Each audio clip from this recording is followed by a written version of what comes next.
Hello everyone, நான் உங்கள் Kannan. So இன்றைக்கி நம்ம சேனலில் எதை பற்றி பார்க்க போகிறோம் அப்படின்னா, இப்போ நெய்பர் கண்ட்ரியான பங்களாதேஷுக்கும் இந்தியாவுக்கும் இப்போ நிறைய பிரச்சனை போயிட்டுருக்கு அப்படிங்கிற ஒரு நியூஸ் வைரல் ஆகிட்டு இருக்கு. ஸோ இது எங்கேருந்து உருவாகுது, ஏன் உருவாகுது அப்படிங்கிறத மறக்காமல் இந்த வீடியோவில் பார்க்கலாம்.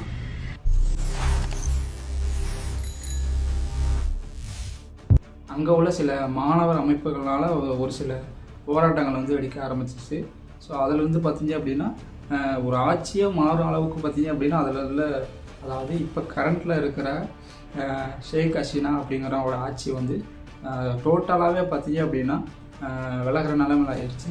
ஸோ அங்கே உள்ள மக்கள் எல்லாமே பார்த்தீங்க அப்படின்னா இந்த ஆட்சி எங்களுக்கு சரியில்லை, இது ஒரு மதத்துக்கு மட்டும் சப்போர்ட்டாக இருக்குது, மற்ற மதத்தினர் எல்லாமே ரொம்ப அடிமையாக இருக்காங்க, கீழ்த்தனமாக இருக்காங்க அப்படின்னு சொல்லி ஒரு சில போராட்டங்கள் வெடிக்க ஆரம்பிக்குது. ஸோ அந்த டைமில் பார்த்தீங்க அப்படின்னா இவங்க எல்லாமே இந்தியாவோட ஒரு தொடர்பில் தான் இந்த ஒரு விஷயங்கள் எல்லாமே பண்ணுறாங்க அப்படின்னு சொல்லிட்டு அங்கே உள்ள சில அமைப்புகள் எல்லாமே இவங்களுக்கு ஆப்போசிட்டில் பொறுத்து கொடுக்க ஆரம்பிச்சிட்டாங்க. நிறைய இடத்துல போராட்டங்கள் வெடிக்க ஆரம்பிக்குது. ஸோ இதன் அடிப்படையில் பார்த்தீங்க அப்படின்னா இப்போ ஆட்சியில் இருக்கிற ஷேக் ஹசீனா அப்படிங்கிறவங்க கண்டிப்பாக அந்த ஆட்சியை விட்டு விலகணும் அப்படின்னு சொல்லிட்டு பதவி விலகு பண்ணுறாங்க. யூனிஸ் அப்படின்ற ஒருத்தர் இப்போ கரண்ட்டில் பதவிக்கு வர்றாரு அப்படிங்கிறத விட அவர் ஒரு அட்வைசராக இப்போ அரசாங்கத்துக்கு இருந்து வர்றாரு. ஸோ உடனே இவங்க அந்த அட்வைசர் பதவிக்கு வரணும். வந்தோடனே ஷேக் ஹசீனா உடனே நீதிமன்றத்தில் ஆஜர்படுத்தி இவங்களுக்கு தூக்கு தண்டனை கொடுக்கணும் அப்படின்னு சொல்லிட்டு அப்போதைக்கு ஒரு தீர்மானம் எடுக்கப்படுறாங்க. உடனே ஷேக் ஹசீனாவை இந்தியாவுக்கு வந்துடுறாங்க. ஸோ இந்தியாவும் அவங்களுக்கு அடைக்கலம் கொடுத்து இப்போ அவங்க கரண்டில் இப்போ இந்தியாவில் தான் இருக்காங்க.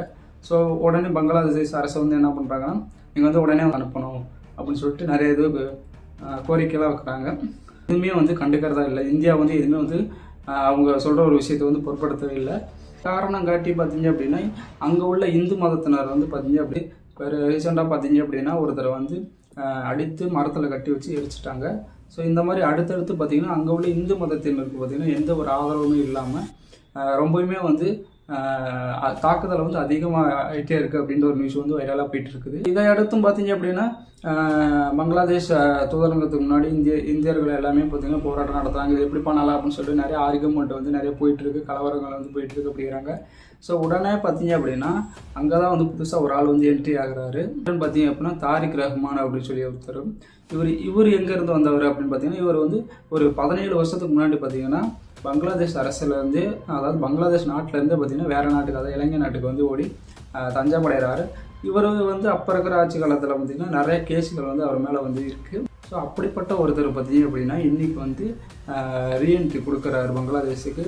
ஆனால் அங்கே உள்ள மக்களும் சரி, அங்கே உள்ள இராணுவ வீரர்களும் சரி, அங்கே உள்ள அமைப்புகளும் சரி எல்லாமே பார்த்தீங்க அப்படின்னா அந்த ஒரு நபரை ஒரு ஹீரோ என்ட்ரி கொடுத்து அவர் உண்மையிலே வெல்கம் பண்ணுறாங்க. ஏன் இப்படி பண்ணுறாங்க அப்படின்னு பார்த்தீங்க அப்படின்னா இது சில அரசியல் கட்சிகளோட சூழ்ச்சியாக கூட இருக்கலாம் அப்படின்னு சொல்கிறாங்க. ஒரு சாதாரண நபராக கிடையாது. ஏன்னா இவங்க அம்மா பார்த்தீங்க அப்படின்னா பங்களாதேஷோட ஒரு 3 முறை பிரதமராக இருந்திருக்காங்க அப்படின்னு. இவங்க குடும்பமே பார்த்தீங்க அப்படின்னா ஒரு அரசியல் குடும்பமாக தான் இருந்திருக்கு அப்படி. ஸோ இவரும் பார்த்தீங்க அப்படின்னா அதுக்கு முதல்ல பார்த்தீங்க அப்படின்னா முதல் அறிக்கையை பார்த்தீங்கன்னா பங்களாதேஷில் யாருமே இந்த மாதிரி அடித்து துன்புறுத்தக்கூடாது, எல்லாமே அமைதியாக இருக்கணும், மற்ற நாடுகளோட ஒரு நட்பு நாடாக இருக்கணும் அப்படின்னு சொல்லி ஒரு அறிக்கையை விட்டுறாங்க. இது உண்மையாகவே சொல்கிறாங்களா, இதுவும் அரசியல் கட்சியோட ஒரு பின்னணி செயலா அப்படிங்கிறத மக்கள் இன்னமும் நம்பாமல் ஒரு கேள்விக்குறியாக தான் வச்சுருக்காங்க. பார்த்தீங்க அப்படின்னா ஒரு ஷேக் ஹசீனா ஆட்சி காலத்திலே பார்த்தீங்கன்னா இவர் மேலே நிறைய குற்றங்கள்லாம் வந்திருக்கு, நிறைய தப்புகள் நடந்திருக்கு.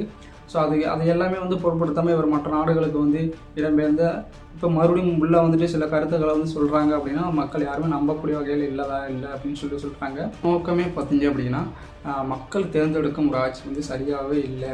அதாவது அவங்க எல்லாமே பார்த்தீங்க அப்படின்னா இஸ்லாம் மதத்தை சார்ந்தவங்க மட்டும்தான் இருக்கணும், இவங்க மட்டும்தான் ஒரு பொறுப்பில் இருக்கணும், இல்லை எல்லா ஒரு இடத்துலையும் இஸ்லாம் மதம் தான் முன்னணியாக இருக்கணும் அப்படின்னு சொல்லி இங்கே உள்ள சில நபர்களால் இப்போ உள்ள ஒரு அமைப்புகளை உருவாக்கி இப்போ இஸ்லாம் மதம் மட்டும்தான் எல்லாமே இருக்கணும் அப்படின்னு சொல்லி சில நாடுகளோட தூதலின் பேரில் பார்த்தீங்கன்னா இப்போ பங்களாதேஷ் ரொம்பவுமே ஒரு மோசமான ஒரு நிலைமையில் இருக்குது. ஃபைனலாக பார்த்தீங்க அப்படின்னா ஒவ்வொரு தனிப்பட்ட அரசியல் கட்சிகளோட நலத்துக்காக யோசித்து இன்றைக்கி பார்த்தீங்கன்னா ஒரு மதத்தோட சுயநலமாக இருக்கட்டும், ஒரு இனத்தோட சுயநலமாக இருக்கட்டும், இது எல்லாமே எல்லாத்தாலையும் பாதிக்கப்படுறது யாருன்னு பார்த்தீங்கன்னா மக்கள் மட்டும்தான்.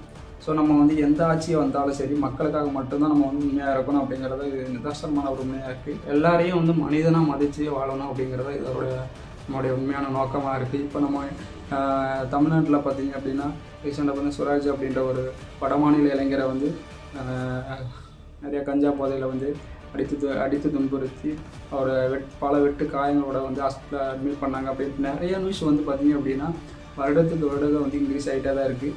ஸோ நம்ம வந்து ஒற்றுமையாக இருக்கணும் அப்படிங்கிறதா நம்மளோட கான்செப்ட்டு. ஸோ இந்த வீடியோ பிடிச்சதான் மறக்காமல் நம்மளோட சேனல் சப்ஸ்கிரைப் பண்ணிங்க. ஸோ நெக்ஸ்ட் வீடியோவில் மறக்காமல் மீட் பண்ணுவோம்.